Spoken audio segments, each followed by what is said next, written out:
Welcome to the Jetpack, powered by Packhelp, a podcast where I talk with business owners about their successes, their challenges, and their brand stories. I am your host, Kajetan Wyrzykowski, and let's get started.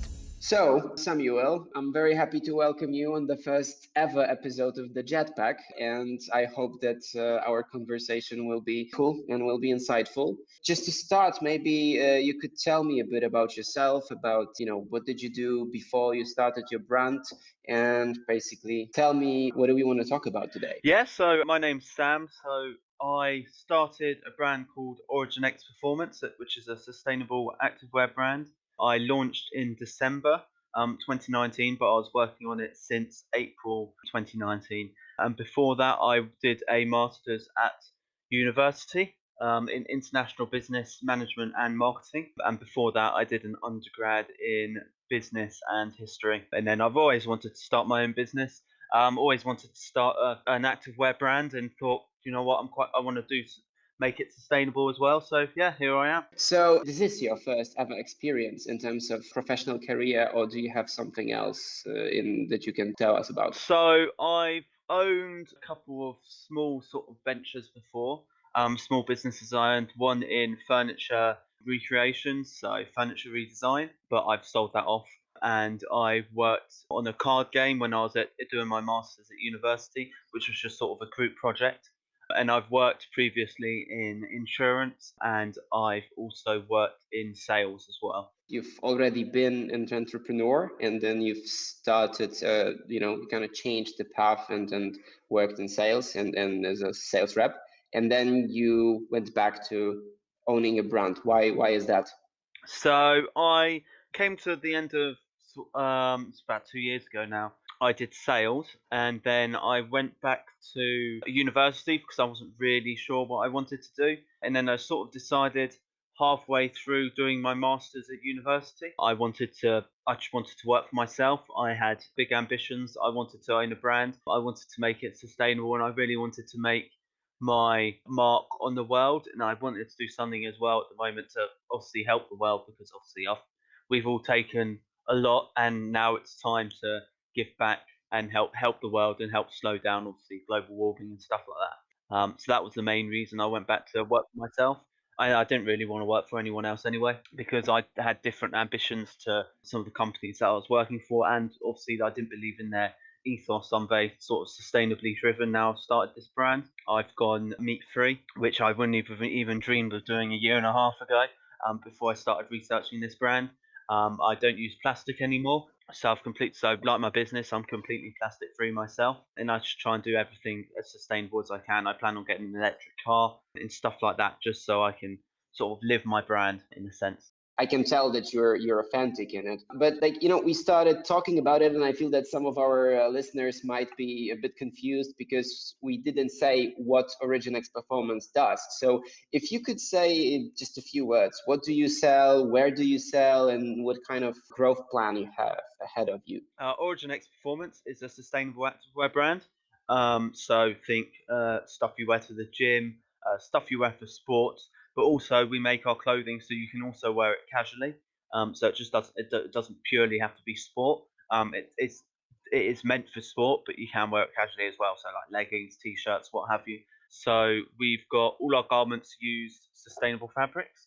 The packaging we use, it's biodegradable and or compostable, and that's down to the piece of string that we use to attach your tag onto the piece of clothing. We're a plastic-free business model. We plant a tree for every garment sold. All our activewear is vegan PETA certified. Sustainability doesn't just mean having sustainable fabrics. It's also about having high labour standards, and we only work with manufacturers who can comply by our high labour standards. And we're just always striving every single day to make us just more sustainable. I think we're already on a very good path. Like I said, we're completely plastic free. We plant a tree. We use sustainable fabrics. We've got high labour standards. Our packaging is biodegradable and compostable. And on top of all that, we actually make our prices.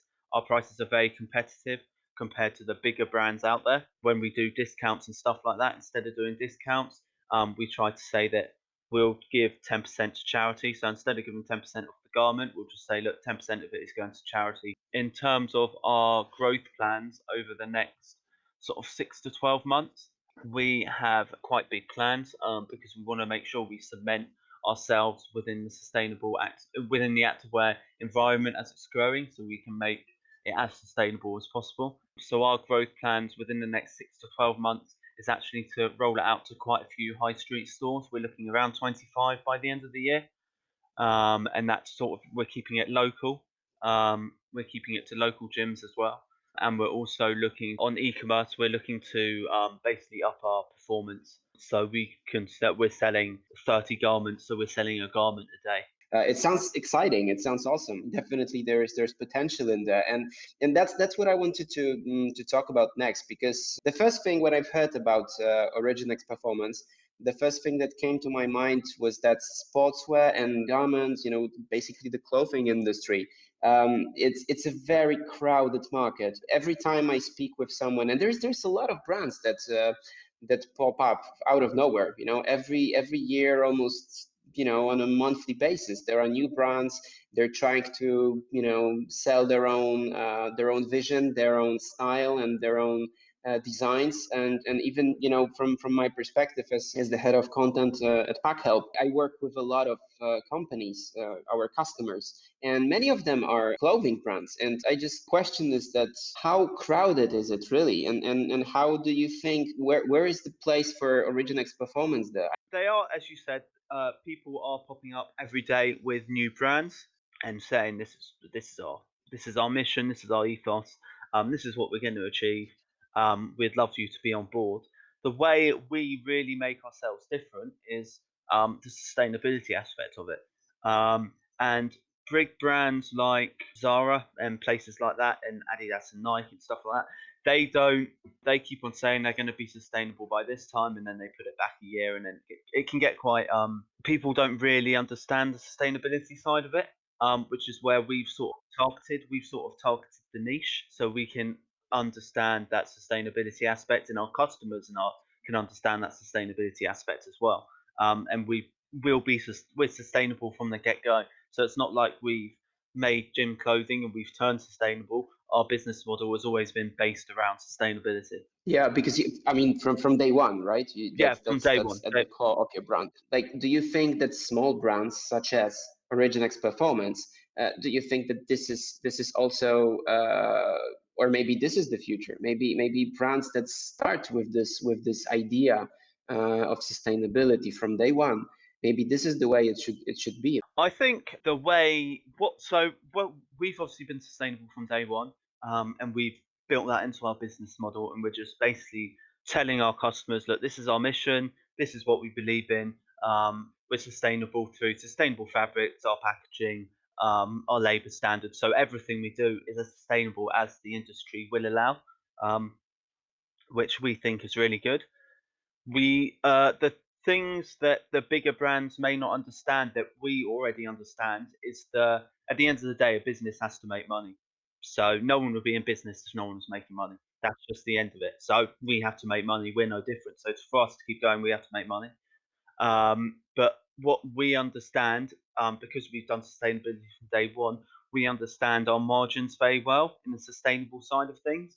Whereas if you've got bigger brands that perhaps aren't sustainable, they may not fully understand how much it might cost them to be sustainable. Which may, if you're a global brand turning over X amount of money a year, and it's going to cost you quite a significant chunk of that to turn sustainable, then that might be the reason that they don't do it, and they should do it.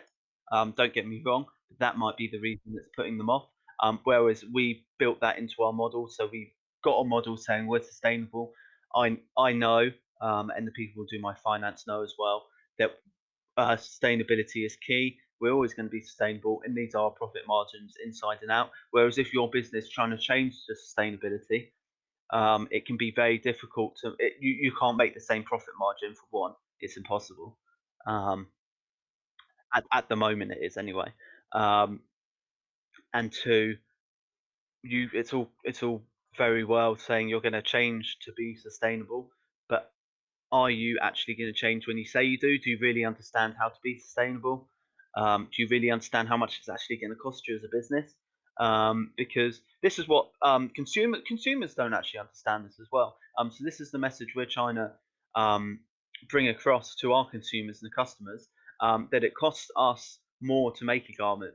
We are actually, as I said earlier, we're selling them at a similar price than our competitors and some of the big competitors as well. But it actually costs us more to make a garment than, say, a big competitor, because we make sure it's manufactured with our labour standards, obviously sustainability. We've got to incorporate the amount of packaging. Packaging is a bit more expensive. Obviously, we plant the tree as well. Don't get me wrong, we're happy to do all those, but obviously that costs a bit more money than just your old garment that you're not knocking off from somewhere in the world, that you don't really understand where it's coming from. Another thing that you've mentioned, and that's also I think crucial to this discussion, is that consumers they have trouble understanding what sustainability is. I mean, I myself before I got to Packhelp and before we my I think we can be honest about it. Like 3 years ago, 4 years ago, sustainability was not that important, or maybe it was important, but it wasn't that popular. And right now everyone is talking about it. Everyone is using a lot of different words related to being sustainable, because there is eco-friendliness, there is sustainability, there is let's say being green, and basically with all those things that customers hear all the time, it gets confusing. How are you trying to educate your customers basically in terms of sustainability? So for what do we write blogs? So we will focus our blogs on. So we do, I'd say, 3 or 4 different types of blogs. We focus on the Hmm. sport and gym, being healthy in sport and being healthy in gym, what to do, what not to do, just like a gym brand would, or a sports brand or activewear brand would. Um, we focus on being healthy. Um, so we've just published a blog actually on our website that will be shown on our social media tonight as well. And we published a blog saying about just eating 1 to 2 meat-free days a week, how much better it is for you as a human, because as humans we're not meant to eat meat anyway. This is what people struggle to Hmm. understand. As humans, we're not meant to eat meat.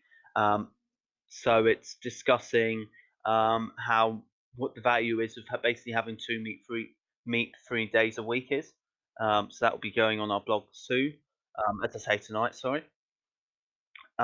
We've also got we also do blogs about difference between fast fashion and slow fashion. We do blogs about our manufacturers, and then we do uh, blogs about anything else that we think of that will educate our customers, or our consumers Yeah. want to read about sustainability, and they may read it and they may take away absolutely nothing. They may know that before, but people who are new to the sustainability aspect may read that blog and think, "God, I didn't know that. That's quite interesting. I'll start implementing that into my everyday life," which actually is what we're trying to achieve. I really feel that your brand is actually much more than just sportswear. Oh, well, yeah, I definitely would to a certain degree. I think the activewear market and everything to do with the activewear market, whether that be supplements, food, or sustainable activewear, or anything to basically link to it, it's a growing industry. It's a very much growing industry. People really want to keep healthy. If you are healthy and you stay fit, that doesn't mean you need to go to the gym or go for a run or go do sport 5, 6 times a week. That means just eating healthy, limiting the amount of drink you have, um, just generally trying to live a healthier lifestyle, and it makes you a lot more focused on everyday activities. Um, it's quite a big stress reliever. If you do it over time, you'll notice how much happier it actually makes you. When you first come, you may think, "Oh, I don't want to go for a run, or I don't want to go to the gym, or this diet's a bit boring." I would say, don't think of it as a diet, or don't think of it as exercise. just you're doing it because you enjoy it. You talked about habits, and if I can use that word, and kind of jump into the let's say the business area of OriginX Yeah. Performance. Do you have any kind of habits that you developed as an entrepreneur, as a person who owns a business? Do you do something on an everyday basis, or you got any tip that you feel that, okay, this is something that you believe every business owner could do? So obviously we just started out, so I'm pretty much one day I'll be marketer, next day I'll be salesperson. So it's actually being an entrepreneur is, I think it's incredibly rewarding in the sense that I'm never focusing purely on one thing, whether that be marketing, whether that be sales, whether it be account management. I'm doing it all at the same time. Obviously, when I get bigger, hopefully I'll be able to get some people to do that for me. I've got one person, Olivia, she's doing my content writing for me. So, but yeah, if I had a piece of advice to be an entrepreneur, it would be that it's really fun. No days the same. Um, and I know a lot of people do say that, but it's really true. No days the same. You could be doing something. You could think at 12 o'clock, it's midday. God, I haven't really got anything to do this afternoon. And then 3 p.m., you get an email, or you just realise, oh, I've got this to do, and then you have to rush to get that finished. And it's just you're never sitting down. Even on the weekends, it's not a 9 to 5 Monday to Friday job. It's a 24-hour job, 7 days a week. You may not be working at 1 o'clock in the afternoon. You may be working at 8 o'clock. It depends how you work. Um, but the one piece of advice, if I was to give a piece of advice to an entrepreneur, would be just do it. Don't make excuses for yourself, saying that oh, this could happen, that could happen. If you've got a passion for something and you've got dreams and you want to chase it, just do it. I think it's very true that basically a lot of people find excuses. In most cases, that's exactly what you're saying. It's just what did you do wrong is basically you didn't start, you didn't try. So I think it's a great piece of advice, Sam.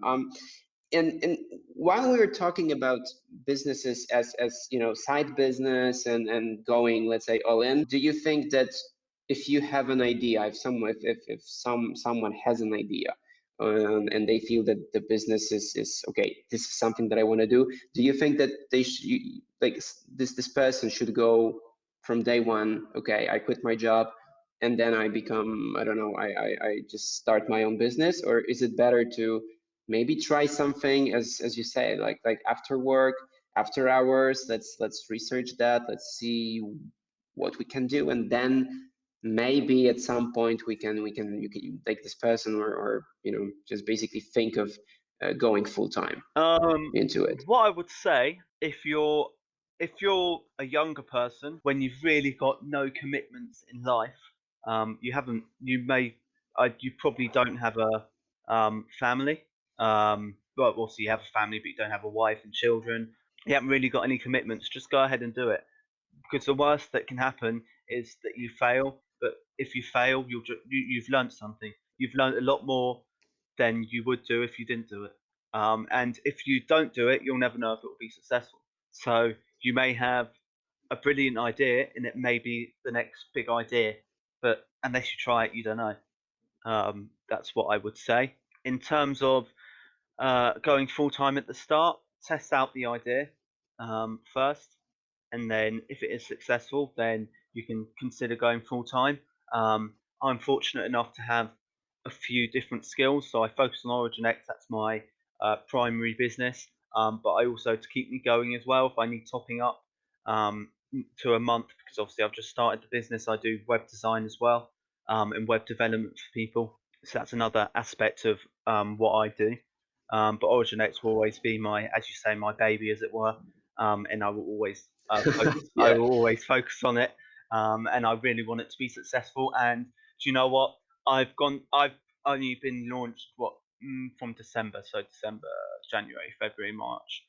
So not 4 months, not even 4 months. January, I made one sale, and obviously I was fortunate to do web design as well, and that kept me just about afloat. Um, and I got pretty depressed that I only made one sale, and I couldn't understand why I'd made one sale and how I could do it better. And in February, I made 18. So it just shows you that if you if you work hard at what you want, you'll get what you want. So I'd say build a positive network around you, surround yourself with positive people, just filter the negative people out. And if you're taking that risk and you're going places, you won't even miss those negative people because they only had a negative influence on your life. And you've got what I've noticed as well is I've got a lot of positive people around me, a lot of support that I've built up over the last year, and you've just got to filter out the negative and bring in the positive, basically. So basically, like I've heard many people saying that, of course, finding the right people to surround you, to surround oneself with is important and it's key.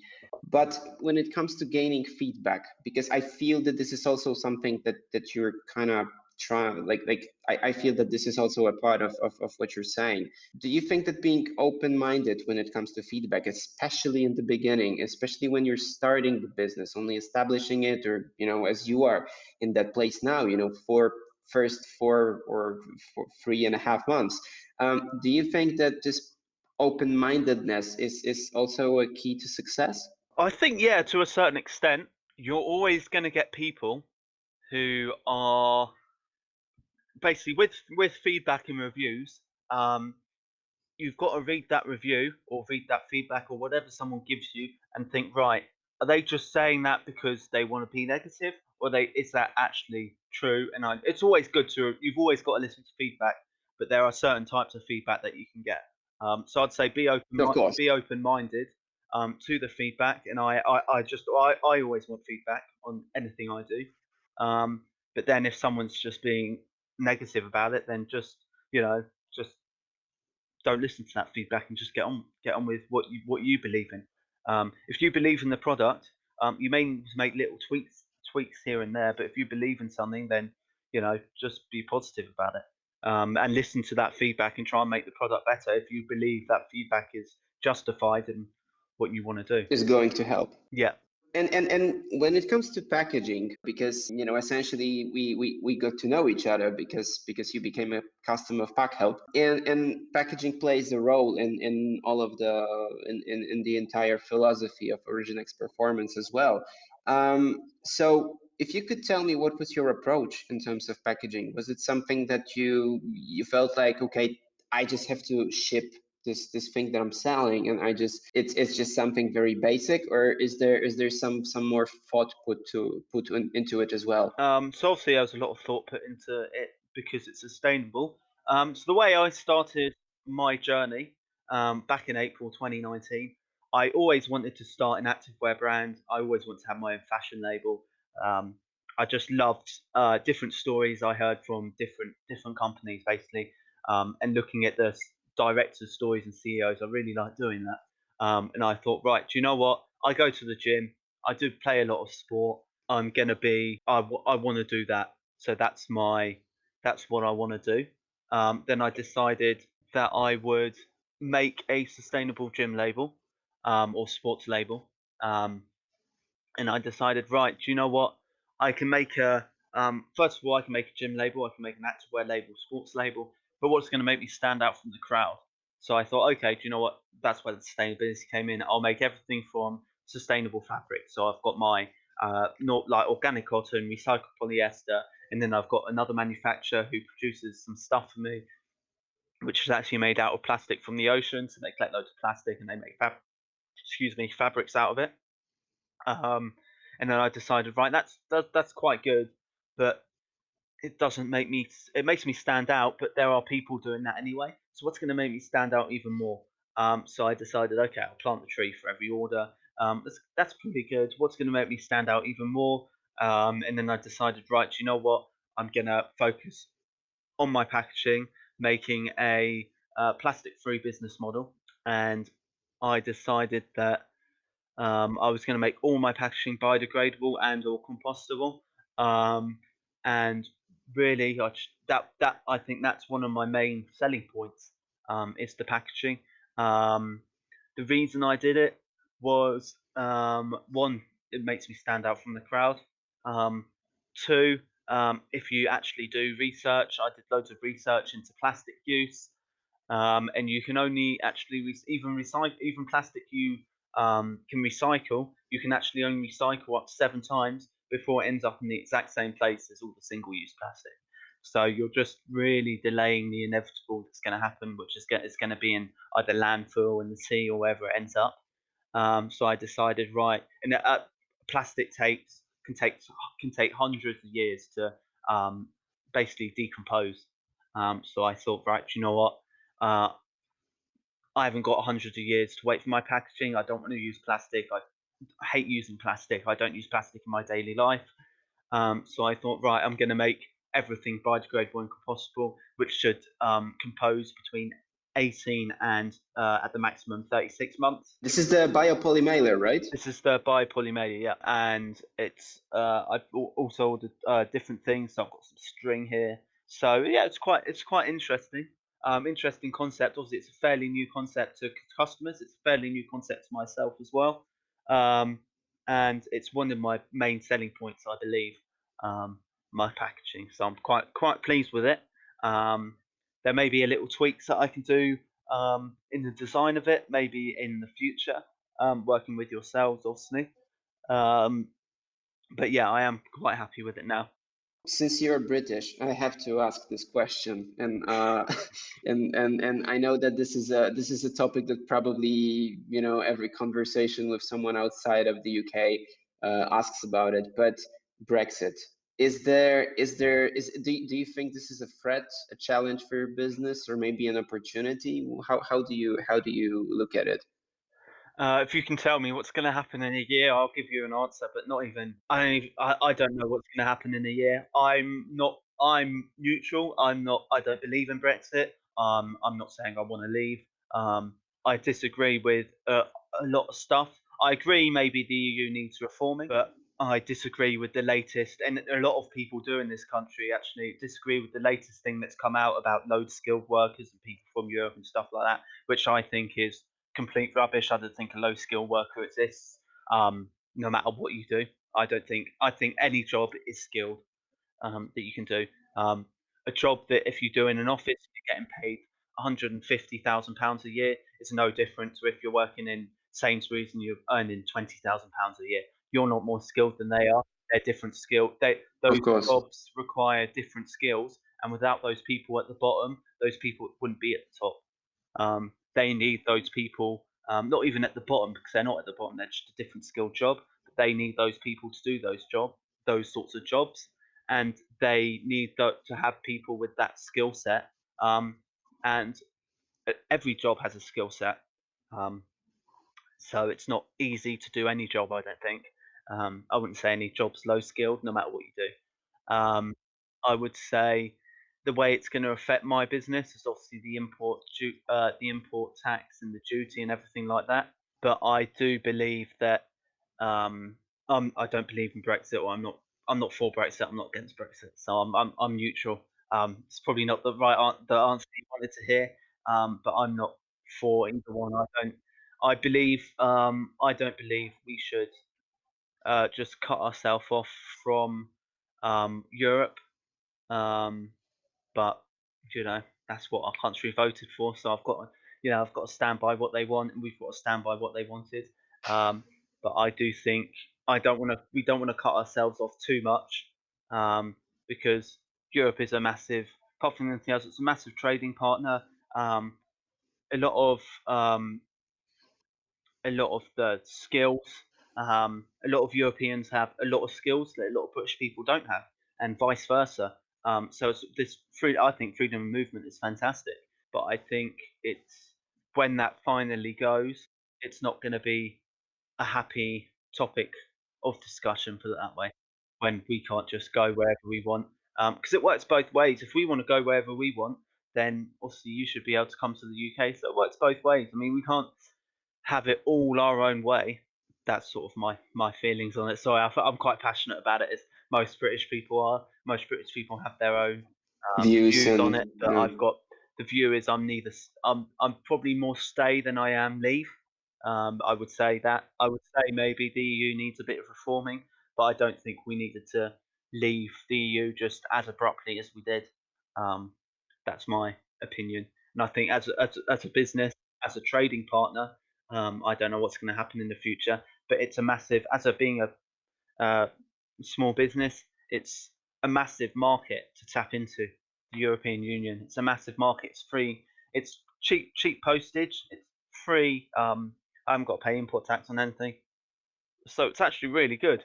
And it is quite depressing for me, the thought of having to, because my manufacturer, I use a manufacturer in Latvia. It's quite depressing for me to think that I might have to pay them an extortionate amount in import tax, and no one's going to supplement me for that. I voted to remain. No one's going to supplement me for the import tax, which is quite, and that can be quite a chunk of money for a small business.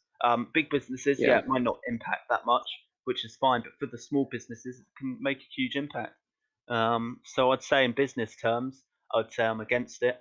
Um, I would say we needed to stay in it to try and reform it from the inside, whatever we thought needed reforming. But there was no need for us to just abruptly say, right, we've been part of you for X amount of years, but we'll see you later, kind of thing. The world's so intertwined right now that um, we've got so many different deals with different companies in the EU, and you know, and I know you, obviously you guys.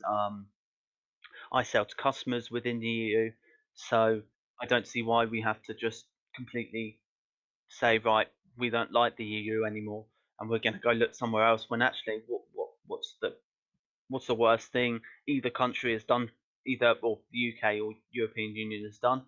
I just don't understand why this drastic change, what has to happen. But you're a business owner, and I think that's even more important what you gotta say, because honestly, like the different just as you explained it, the different taxes and the kind of restriction, let's say, because essentially it is a kind of restriction in terms of trading partners with European companies. So I assume that this is a kind of a challenge, I would say, for any British company. But it is also a challenge for any other European company. But just when you were talking about the Brexit and the kind of forecasting and everything, I just thought of the current crisis that we are going through right now. So the coronavirus thing, and the situation that is kind of out of hands now, and I believe. I believe this is also going to have an impact on the business side as well. Yeah, sorry, just to jump in, I think it's going to have an impact, but I think as a one thing that's important in business, one, I don't. This was one of the main reasons I didn't manufacture from sort of Asia, was because or I used companies from here who outsourced to Bangladesh. I think that's my one of my countries for my menswear. Um, was because one, I if they've got there's strict labour standards that they've got to uphold for the European Union, and two, I don't believe in getting everything made um, as cheap as possible, because there's a reason it's made as cheap as possible. So that's one. Another thing that with the coronavirus, I would say as a business owner, you've got to expect that anything can happen, and you've got to be able to deal with that as well. So I think as a small business owner, it's not affected me too badly yet. As I say, I don't manufacture anything in Asia, apart from Bangladesh. Yeah, But as far as I know, that hasn't affected anything as of yet. Um, but I think you've got to be able to just adapt to the situation at hand. So I mean, it's disappointing. Yes, we're leaving the European Union, but as a business, you've got to be able to adapt. The coronavirus at the moment, you've got to be able to adapt if it does affect your business. And then you've got to look at, also, this is a chance for some of the big players who do manufacture in Asia to look at their uh, manufacturers and go, do you know what? Actually, it's quite a risk now to manufacture in Asia. Maybe I bring it closer to home, yeah, which actually makes it more sustainable as well. Because if this happens again in the next 2 3 years, and there's another thing that happens, and if you're manufacturing in that country, and it shuts down, then your profits can be hit massively. And as a of small course. business, if that happens, you're you might fail. You're out of business. Yeah, you might be out of Yeah. business. For the big players, it may not. It matters, but they'll survive. It's the small businesses that manufacture in China at the moment that are actually really, really suffering. The big businesses have the money to obviously survive and get through it, but the small businesses may if this continues, may eventually, unfortunately, go out of business. Um, but then you've got to think that sometimes it's not best to get everything manufactured as cheap as possible. Um, that's what I would suggest in business as well. You've got to sort of weigh up. It's great to manufacture something cheap and then get a massive profit on it. God, everyone loves that. That's fantastic. But you've also got to weigh up other pros and cons of doing it. Is it worth me manufacturing closer to home, which normally actually it is, because you just don't know this. No one knew this was going to happen, and this has happened now, and it can all those businesses that are manufacturing from there. And I know a lot of businesses which manufacture from there. Um, they may end up they're just making no profit because they can't get any of their items. So you've got to survive. If you're a small business and you've just started, then you're out of business.